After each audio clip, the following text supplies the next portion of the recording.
Welcome. I'm Amy Watson, a certified life after baby loss coach and mom to 2 babies in heaven. Join me as I show you how you can truly find yourself again. Together, let's knock off those rough, painful edges and learn to carry your grief so you can step forward into all this life has in store for you. This is the Smooth Stones podcast. Welcome to today's episode. I am really excited to talk about men and miscarriage and stillbirth and grief and all of that.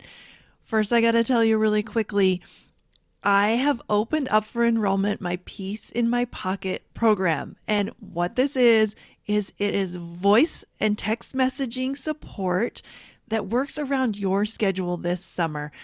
I have kids at home. You probably have kids at home. There's vacations, there's holidays, there's all kind of stuff going on.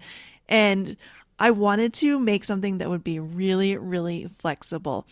Have you ever wished that you just had like a best friend who had all the perfect advice and was always there when you needed them and never judged you and just loved you unconditionally and you could just talk about anything, anytime?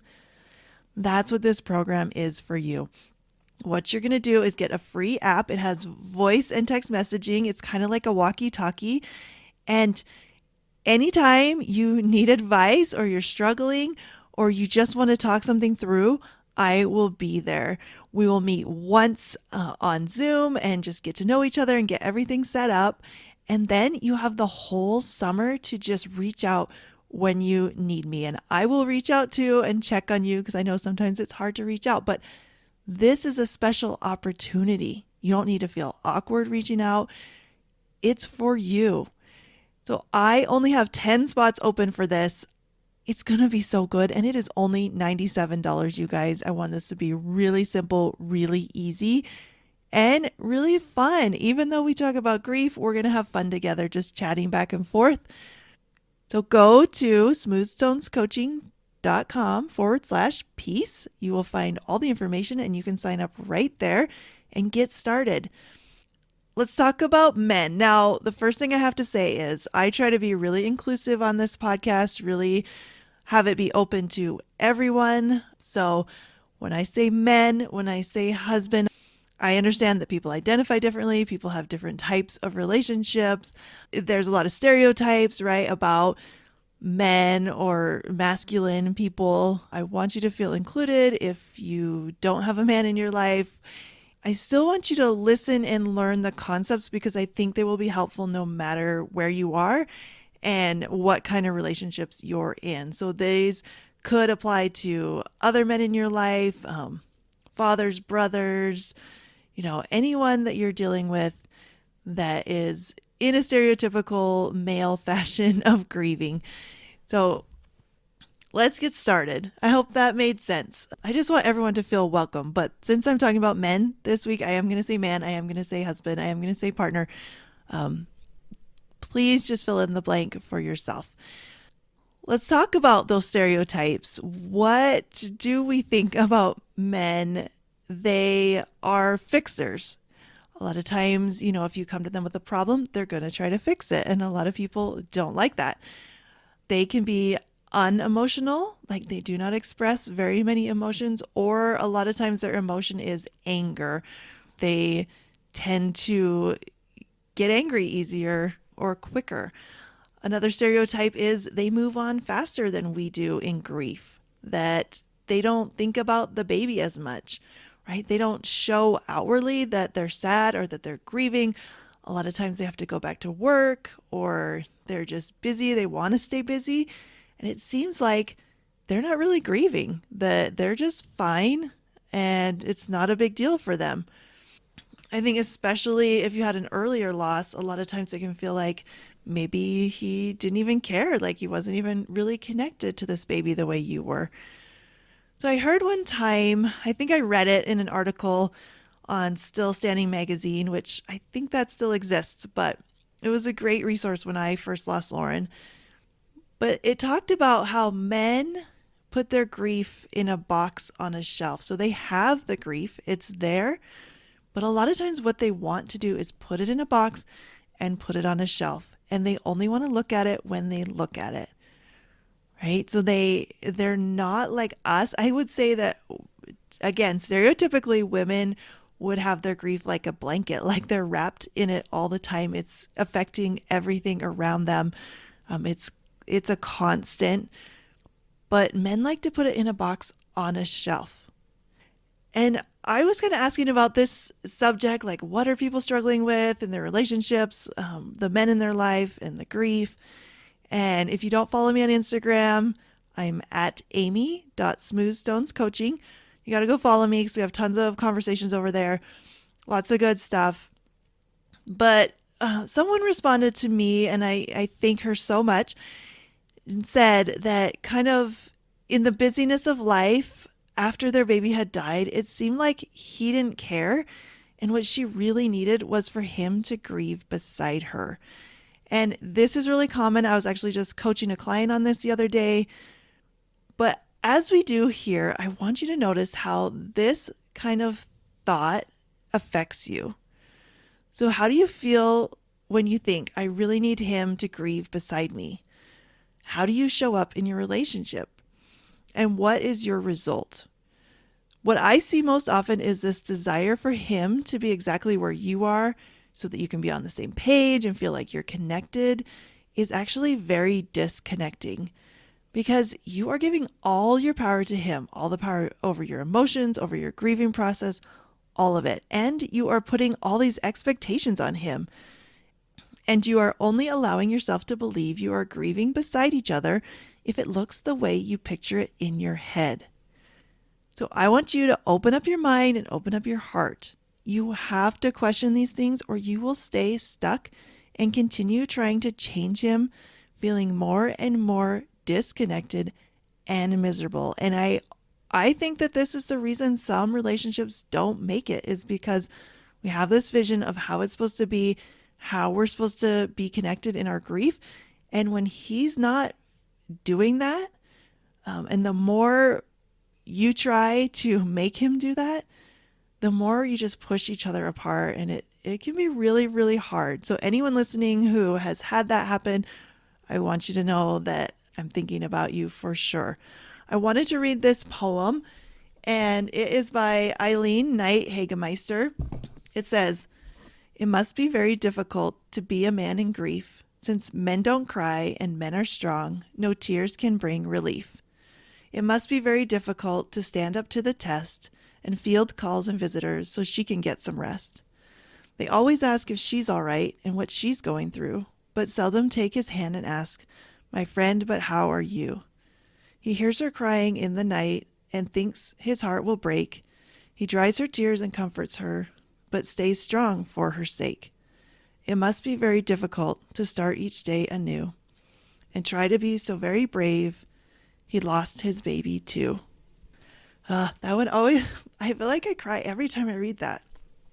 It is so true, right? Like, he's there trying to be strong and trying to deal with this thing. We know that none of us are equipped for this. Most of us are very surprised. We are just not expecting for grief to smack us in the face in the middle of building our families, right? And I think you got to think about it from his perspective. And this was written by a mother about her son who was grieving the loss of his baby. And I just think it's so special, and it's always been really powerful to me to give that perspective of what the men in our lives are dealing with. So what if instead of wishing your man would grieve differently, you had complete compassion and love and admiration of them and their process? What would be different for you? What if you believed he's doing the best he can? What if you took responsibility for your own emotions instead of expecting him to make you feel better? He can't make you feel better. He doesn't have that power. Your feelings come from your thoughts. Your connection with him comes from your thoughts. You always have a choice. Two things I want to make sure to touch on as I talk about this, because I know a lot of you are probably wondering, is this really true? Like, does it really not matter what he does and it's all up to me? Well, It is true, but here's the deal. First, when you are grieving, you have to recognize that you are extra sensitive. You are feeling like you don't have an anchor and you really want your partner to be that person because they are the only one who has been through this with you.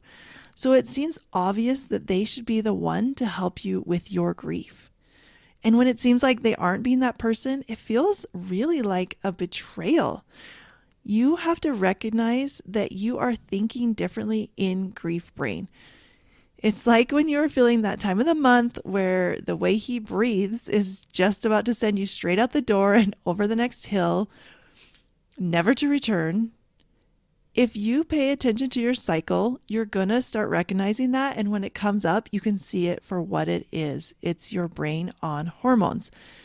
Well, your brain on grief is also so tender and easily hurt, and it doesn't feel like it's possible to take responsibility for your emotions. But I promise you, you can. Your grief brain is not weak. It just needs to be loved and understood. Notice where it desperately wants to be saved like a damsel in distress. It's like you're waiting miserable in a tower for your prince to come and fix your life. But you're not a helpless damsel, and guess what? There's a set of stairs right outside that you can walk down any time you want to find freedom, even when you're grieving. It looks a little bit like this. We're totally in this together. We don't grieve the same, but I know he's always there for me. We don't even have to talk about this ever. That's how connected we are. I love my husband exactly as he is. I have needs in my grief, and I'm the one who can take care of them. Right? That's one of my favorite. Look at the difference. We don't even have to talk about this ever. That's how connected we are. Because so many people have the story that we never talk about this. We're so disconnected, right? He doesn't care. He doesn't think about it. He never thinks about our baby. He doesn't understand me. We have this whole painful story we've built. But what if you were like proud of yourselves? Because look at you. You're so connected. You just both understand that you're both grieving in your own way and you love each other, and it's totally fine. The second thing I want you to know is that just because you are going to take responsibility for your feelings doesn't mean that you don't make requests of your partner. You absolutely can, but first you need to clean up your thinking. So get to the point where you don't need him to do anything, but you can want him to. You also need to be clean in the fact that you can make requests and he might not do them. He might not want to, or he might not be able to, or he might try to do what you ask and then go back to his old habits. You have to be okay with all of that. For example, he might not like going to the Remembrance Walk in October. You go alone one year and you feel awful, abandoned, unsupported, and heartbroken. You're holding back your tears the entire time. You make it mean all kinds of things about your relationship, where it is, where it's going, and why he won't come with you when you have told him how important it is that he be there. You feel sad about your baby, sad about your marriage, and totally disconnected. And you carry that pain with you for a long, long time afterwards. But now you have learned about managing your mind. You know that you get to choose your emotions. You know that his actions are your circumstances. You have let go of the pain and have forgiven him because it feels so much lighter to you, even though he never apologized. But you really want him to come this time. You do some self-coaching before bringing it up. You look at the reasons you want him to be there with you. You get clean on believing that he just gets to make his choices. You come into this conversation confident and loving. And he still doesn't want to go. Being there makes him sad. And he doesn't know that it's his thoughts that make him sad yet, but that is okay. He doesn't like being at the Remembrance Walk. But he has another idea of taking the family out for ice cream afterwards. You have a great conversation and get more understanding of each other, and you text your support group friends and make plans to meet up with them. You have some clean pain missing your husband and missing your baby. And clean pain is just that natural pain. We are not trying to get rid of all pain, especially when we're grieving. We are learning to just keep the pain clean and useful. Clean pain moves you forward. And the opposite is dirty pain, which is all the pain of what you're making it mean and about you and your husband and your relationship. Okay, so you can have that pain. You can be sad he's not there. Totally fine. But there's no drama. Can you see the difference? And you both have a beautiful day honoring your baby in your own way. You get some delicious triple chocolate ice cream after, and you gently end your day together. You wake up the next day feeling even closer to your partner. Can you see that even though the circumstance actually stays the same, which is your husband won't go to the remembrance walk with you, how different this all feels when you take care of yourself? And he will probably notice a difference in you too. There's no cold shoulder, there's no blame, there's no like crying yourself to sleep mad at him, just support for him and his grieving process. It's not easy to say no when you love someone. You can be proud of him for owning his experience and expressing what he wants. It's a sign of how connected you are, not the opposite, if you choose on purpose to take it that way. So as we wrap this up, I want to just give you a few more tips on how to honor the men in your life and how they grieve on Father's Day and every day. Number 1, respect the way they grieve. They are dealing with a lot of socialization that takes away so many tools that we have as women. Now, our way isn't better than theirs. Both ways are valid. Both ways are good. Let him grieve how he wants. Number 2, listen more than you talk. I think this is good advice always, but especially with men in grief, they may not want to talk as much, but if and when they do, be the kind of partner who makes that safe for them. Just like you don't want to be fixed, they don't want to be either. Number 3, if you're wondering what to do for your man on Father's Day, ask him. I've seen so many people asking in Facebook groups what they should do. And if you've been listening for a while, you know how I feel about crowdsourcing answers on Facebook groups. Just don't do it. But why not talk to him? We have some sort of belief that it's more meaningful if you surprise someone with exactly the right thing by reading their mind, but I don't agree. Just ask. It's so much easier. Also, steak and apple pie usually work too, at least at my house. I know that that's always going to be a winner. Number 4, don't put the burden of your emotions on them. You need to create your own village. Someone you have fun with, someone you cry with, someone who will drop off your favorite beverage when you're having a bad day. Someone who knows grief and can help you the way you wish your husband would. That is what I'm here for. When you have a coach, you get that person who listens, loves unconditionally, and never judges you, and helps you feel better by showing you how. Then when you're with your spouse, you just get to love him. How much lighter would your relationship be if you didn't expect him to be everything for you? And if you're in a place where you feel like your grief is really affecting your relationship, I highly encourage you to go in the show notes, sign up for a connection call, come and talk to me, and I will show you how taking care of yourself is going to improve your relationship so quickly. It's amazing what happens when you start taking responsibility for your own emotions. And number 5, finally, if you feel like your husband is over it already and he wants you to be there too, it's okay. Learn to love being wrong. We talked about this last week. Always question your thoughts. He's probably not over it. He just doesn't show it in the same way. And if he seems like he wants you to be better, again, it's because he lives in the same society we do. We are not comfortable with uncomfortable emotions. He wants you to be happy because he believes that that would be better and that it would be better for him. Everything we do is because of how it will make us feel. And that goes for your husband too. He wants you to feel better so he can feel better.